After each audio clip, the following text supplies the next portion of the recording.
Hola a todos, comenzamos aquí una nueva unidad dedicada a la organización política y territorial de las sociedades. En esta unidad vamos a hablar, como dice el título, sobre cómo están organizados los estados tanto política como territorialmente hablando. En este primer vídeo vamos a hablar de cómo funciona un estado, es decir, vamos a hablar sobre las características generales de un estado, y en los siguientes vídeos hablaremos de la situación de España, de Andalucía y también de la Unión Europea. Comenzamos. Bien, empezamos viendo qué es lo que es un Estado. Pues un Estado es una organización política y administrativa que gobierna un territorio y está formado por tres elementos principales, que serían, en primer lugar, el territorio, que es el espacio geográfico sobre el que el Estado ejerce su poder.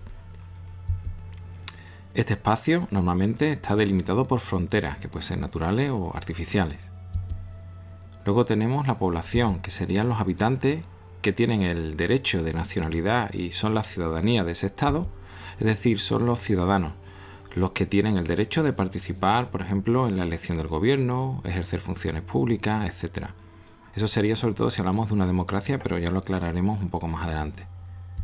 Y tendríamos la soberanía, que sería el tercer elemento. La soberanía es la capacidad de tomar decisiones para esta población dentro del territorio, es decir, la capacidad que tiene el Estado de ejercer su poder, y es también, como dice ahí, la autoridad exclusiva que tiene un Estado dentro de sus fronteras, es decir, dentro de un Estado tiene el poder de ejercer esa autoridad y ningún otro Estado puede quitársela, es decir, lo que cada Estado puede hacer, en principio podemos decir lo que quisiera dentro de sus fronteras, sin tener en cuenta lo que opinen los estados vecinos, porque es su soberanía. Bien, vamos a ver qué es el gobierno, porque el gobierno y el Estado a veces se confunden, pero no es lo mismo. El gobierno es un elemento temporal, es un órgano que sirve para administrar los poderes del Estado, es decir, es un órgano que se utiliza para llevar a cabo las políticas del Estado. Las funciones del gobierno principales son cubrir las necesidades básicas de la población, es decir, la vivienda, la educación, sanidad, transporte, obras públicas, etc. También otra función es regular las relaciones laborales, aprobar leyes sobre temas laborales y poner en marcha políticas que estén destinadas a la creación de empleos. Otra de las funciones sería dirigir la política económica del Estado, es decir, dirigir la política normalmente o siempre para favorecer el crecimiento económico de dicho país. También otra función sería mantener el orden público, tanto dentro de la frontera, es decir, garantizando que se cumpla y se respete la ley, y también defendiendo su territorio, estableciendo mecanismos para defenderse de agresiones de otros estados. Y también otra función sería la de participar internacionalmente y relacionarse con otros estados, estableciendo acuerdos, formando parte de distintos organismos internacionales, etc. Bien, vamos a ver cómo se organiza territorialmente un estado. Como hemos dicho, los estados ejercen su autoridad, pero ¿cómo lo hacen? Pues lo hacen a través de ciertas instituciones. Algunas de esas instituciones actuarán en todo el territorio y otras más localmente. Como decimos, pueden hacerlo en todo el territorio o delegando ese poder en órganos más locales, más pequeños. Según cómo se haga esto, según cómo se haga este reparto de poder, hablaremos de, por un lado, estados centralizados y estados descentralizados. Vamos a ver las diferencias, vamos a hablar un poco de cada uno de ellos. Bien, los estados centralizados, el gobierno del territorio va a recaer en la administración central. Y dentro de los centralizados tendremos dos modelos. Uno puro, o estado centralizado puro, donde todas las competencias van a estar en manos de la administración central y será quien las ejerza de forma exclusiva. Hay pocos casos, normalmente territorios pequeñitos, como por ejemplo el caso del Principado de Mónaco. Luego existen estados centralizados, pero con cierta descentralización o con descentralización administrativa, es decir, que las tareas administrativas están delegadas en otros órganos más locales. Como decimos, todas las competencias estarán en manos de la administración central, pero ya lo hemos dicho, delegan parte de ellas en organismos o locales o regionales. Un ejemplo, por ejemplo, sería Francia. Veamos ahora los estados descentralizados. Pues entonces tendríamos que la administración central mantiene, lógicamente, su autoridad en todo el territorio, pero los poderes regionales van a tener competencias y ciertos poderes propios que quedan establecidos por la Constitución.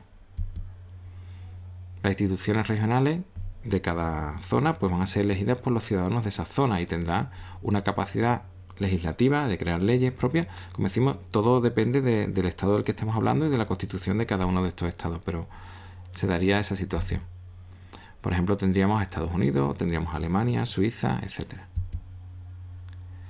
Bien, vamos a hablar ahora de los tipos de gobiernos que tendrán los estados, porque en las últimas décadas los sistemas democráticos se han expandido a escala mundial. La mayor parte, una parte importante de los gobiernos que hay en el mundo actualmente son democracias, alrededor del 70%. Pero se detecta una pérdida de la calidad democrática en general de los países. Por un lado, las nuevas democracias que se han creado relativamente hace poco son débiles y normalmente tienen rasgos o elementos autoritarios, totalitarios, y las más antiguas, las más consolidadas, empiezan a tener problemas y tienen que hacer frente a grupos políticos con elementos populistas o autoritarios que han surgido últimamente. Bien, si vemos en el mapa, se puede observar, como hemos dicho, que una gran parte estarían formados por regímenes democráticos, pero detectamos también una importante presencia de regímenes dictatoriales o no democráticos, y también existe otro grupo que sería regímenes híbridos, es decir, que son democráticos, pero les faltan elementos para decir que son completamente democráticos. De eso vamos a hablar ahora en un momento, de estos tres tipos. Bien, pues empezamos hablando de los regímenes democráticos. Para considerar que un Estado es democrático, se tiene que producir lo siguiente, o se tienen que dar los siguientes elementos. Que los ciudadanos puedan presentarse a las elecciones. Que exista, por tanto, el derecho a votar de forma libre. Y que se garanticen los resultados electorales, es decir, que si los resultados electorales a alguien o al gobierno les parece mal, pues no se anulen, sino que se respeten los resultados siempre que se hagan con unas garantías. La ley básica en estos países democráticos es la Constitución, que será de donde emanen o se deriven el resto de las leyes, es decir, es un marco legal y todas las leyes que se creen en ese Estado deben de cumplir la Constitución, porque si no serían inconstitucionales. Y en esta Constitución se suelen incluir los derechos y deberes de los ciudadanos de ese Estado. Otra característica básica es la separación de poderes, es decir, que las principales instituciones estén en manos de distintas personas, y eso lo explicaremos a continuación. Los poderes del Estado, esos que vamos a tener separados, serán, por un lado, el poder legislativo, que es el que se dedica a hacer las leyes, y eso estará normalmente en manos del Parlamento. Ese término Parlamento puede cambiar de un Estado a otro, pero en principio le llamaremos Parlamento. Serán los que aprueben las leyes y controlarán al gobierno. El gobierno es el que estará al cargo del poder ejecutivo, que se dedicará a aplicar esas leyes y a dirigir cómo se administra o cómo se organiza el Estado. Y finalmente tendremos el Poder Judicial, este tercer poder que está en manos de los jueces y de los tribunales. La función del Poder Judicial será encargarse de que las leyes se cumplan, velar por el cumplimiento de esas leyes. Y también habría que comentar que según quien sea el jefe de Estado, vamos a distinguir entre, por un lado, monarquía, si es un rey es el jefe del Estado y sería un cargo hereditario, pasaría de padres a hijos o dentro de la familia del rey. Y tendríamos también la república. Una república es cuando el jefe de Estado es el presidente de la república y ese cargo es elegido por el pueblo.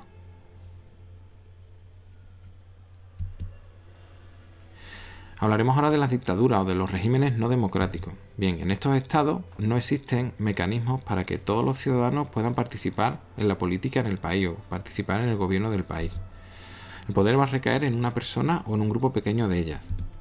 Y estas personas van a concentrar en sí todos los poderes. Si hemos hablado que las democracias estaban separadas, aquí van a estar concentrados. Por otro lado, se van a reprimir todas las ideologías o todas las ideas opuestas al régimen autoritario. No va a existir diversidad de partidos políticos, es decir, no existe pluralismo político tampoco. No existirán elecciones, no habrá votaciones, o si las hay no tendrán garantías de ningún tipo. Y tampoco va a existir una constitución, y tampoco se van a reconocer los derechos de los ciudadanos. Las leyes se van a imponer a la ciudadanía desde arriba hacia abajo, es decir, desde los intereses que tenga esa minoría que gobierna, se obligará a su cumplimiento a la ciudadanía. Según quien tenga el poder, podemos distinguir distintos tipos de dictaduras. Tendríamos dictaduras militares, en las que lógicamente el poder lo tendrán los militares. De partido único, es decir, un partido que se hará con todo el poder, y lógicamente no habrá elecciones ni nada de eso.